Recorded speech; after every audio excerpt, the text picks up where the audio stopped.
Hello everyone, it is I, the Zero Space Banana, and welcome back to episode 2 on the ExpoCraft server. Today my goal is to build a villager trading hall, somewhere about in this area. Probably over here, Uh, there's gonna be a nice time lapse. I fixed the problem with my brother's storage. He now has 2 terabytes of recording space, so that should be able to work. We could get a time lapse, nice, beautiful time lapse for you guys. But before we do all that, Too Much Tabasco has found 2 bastions and he wants help raiding them. So I'm gonna help him with that, and then yeah, you'll see some footage of that, and then we'll cut back to here and we can get started on the villager trading hall.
We're done. I think it looks amazing. Uh, took a lot of stone, almost broke my pickaxes, as you can see. 56 durability left on that one. But yeah, I think it turned about just as well out, just as good as the mine over there. It's quite small. It's quite small. There's only 1, 2, 3, 4, 5, 6, 7 villager slots in here.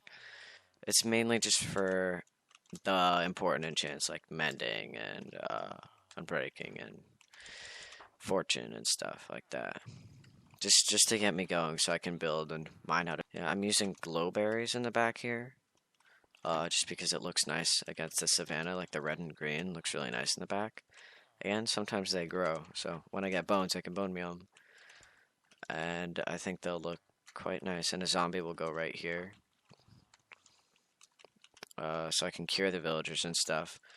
But I think, yeah, I like it. What I plan to do next in this episode is, actually, I was gonna build a shop in the shopping district that way. So yeah, I'll cut back to you guys when we're over there. That previous clip is wrong. I did not go to build a shop, and I won't be cutting back to that right now because I realized that the shop that I wanted to construct was a bookstore, and I didn't have any of the villagers' trades set up. So I was like, well, why build a shop that I can't even stock for a little while? So I decided to work on this, and I've made some progress, but then Rowan from the Rowan Taylor show wanted to meet up with me, and I wanted to do that, so I went over to spawn. He died a few times on his way, and so yeah, I had to get his stuff and stuff, and I wanted to show him. He showed me where he lived, and then I showed him my base right here, and he had to go. So I don't know if I'll show you footage of that. There really wasn't much good footage, honestly. It was all, it was really, I wasn't even talking much because I was just focused on other things at the time anyway. But after that, I got back to working on the villager trading hall, and I died. I lost everything because of this guy. Well, not this guy. As you can see, he's Jerry 2.0. Jerry number 1. Jerry number 1.0 is the reason I died. And he killed me all the way over here. So I trapped a zombie without a hat on, so he would burn a day. So I had to do this during the night. And he killed me after I name tagged him. I name tagged him Jerry. I tried pushing him up here. He kept rolling back down. And then one of the times, he got stuck right here, and I tried pushing him, and he hit me off this block down there. And I died multiple times, lost multiple sets of iron armor, trying to get it back. And then, to make things worse, he burned, because he was in between these two blocks, and that cobblestone wasn't there a bit ago. So he burned, I lost all my stuff, and I got set back to nothing, except this diamond helmet, but it's pretty bad anyway. But as things set you back, you normally jump back forward, and I just spent the rest of the time getting a new zombie and carrying my villagers, and I've made some pretty substantial progress on the villager trading hall. We have sharpness. I have sharpness 5 in here. 53 MLC isn't cured yet. I have silk touch. Mending, I just cured him. Nothing. And fortune 3 and feather falling 1. This guy's actually a master already. And of course, Jerry 2.0. And I've been having trouble with this because I've used this design, you could say, where it's just villager thingy light source, villager workstation thingy light source. And it's been fine, but I accidentally put all the villagers in first, so they all saw each other, and they're all communicating through the walls. Like, now they know where, like this guy right here, he's trying to talk to this guy. So it's been a very aggravating and slow process trying to get them to pick their workstations, because they're constantly yapping at each other. Like, this guy took like an hour to do because he just kept staring over here or into the ground. Like, I tried breaking workstations. I was checking on top of there to see if there's anything that you pathfind to or even seeing, and like, I tried everything. Block this up, and they still do it. So next time, villagers in one by one, don't let them see each other. I'm at least pretty sure. All the redstone people out there could probably tell me what is actually going on. But that's what I think's happening. And so progress is coming along pretty fast now. I have villager, well, I shouldn't say villager breeder, because it's a very crude design, but I have some villagers in a hole over here with an iron golem. I transport them through here, up here, yada yada yada, and into the thing. And so I can actually start getting books ready, and once I have some books and probably these two guys all cured and trading, then I'll do what I said in the previous clip, or in the previous recording a little bit ago, and come back to you guys when we're at spawn so we can build our bookstore. And another full day of grinding. Oh, as you can see, I have a full inventory here of all the materials we're going to use in this build. And I've marked out the area, the plot for the bookshop. We're using dead bushes for some reason. It's 20 by 20 because easy math to do, because I think the system I explained in the last video was like a bit weird.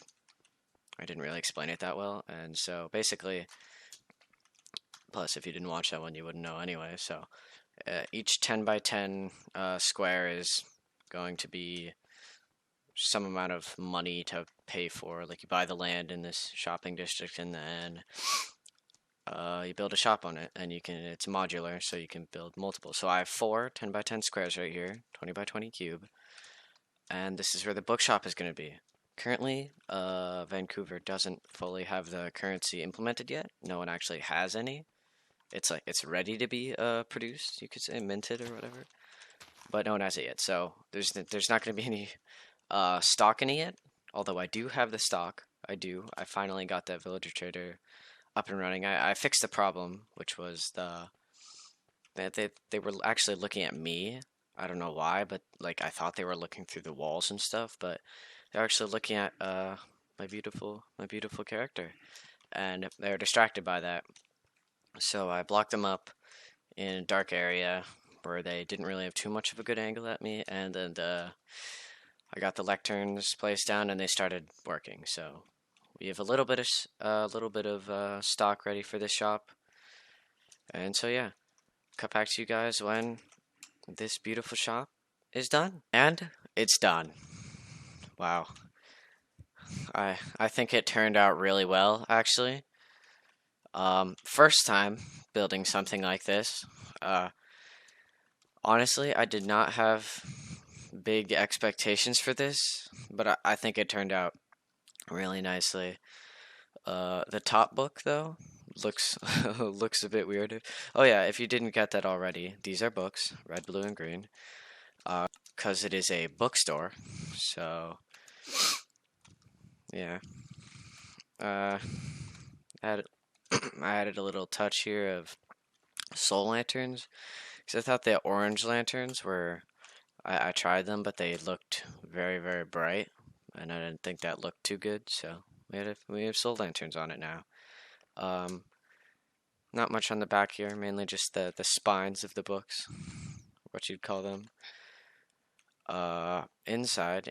Oh, this is also called the Basic Books bookstore, because at the moment I'm only gonna sell the basic books like that you need to start off your pickaxe and stuff, and axe and tools, mainly tools. Like I have the villagers done. I finished them. So this will all be stocked up soon.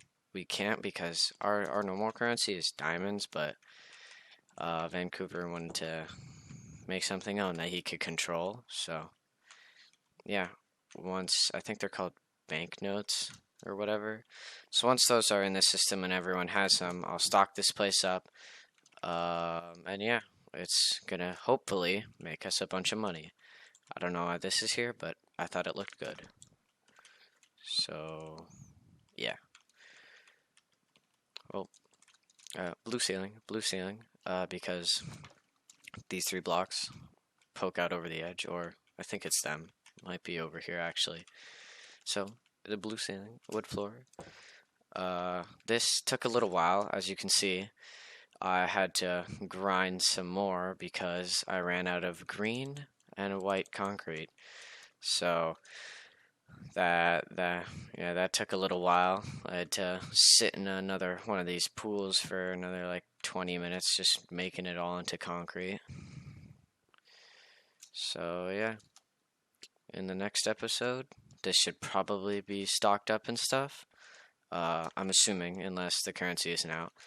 If not, yeah, we just won't be stocked for a little bit.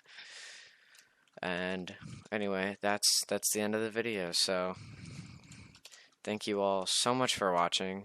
I've been Zero Space Banana, and I hope you guys check out all the other dudes on the ExpoCraft server. Lucky Lucas, Frosty Phoenix, Ben the Bear, and newly added to the server, Rowan from the Rowan Taylor Show.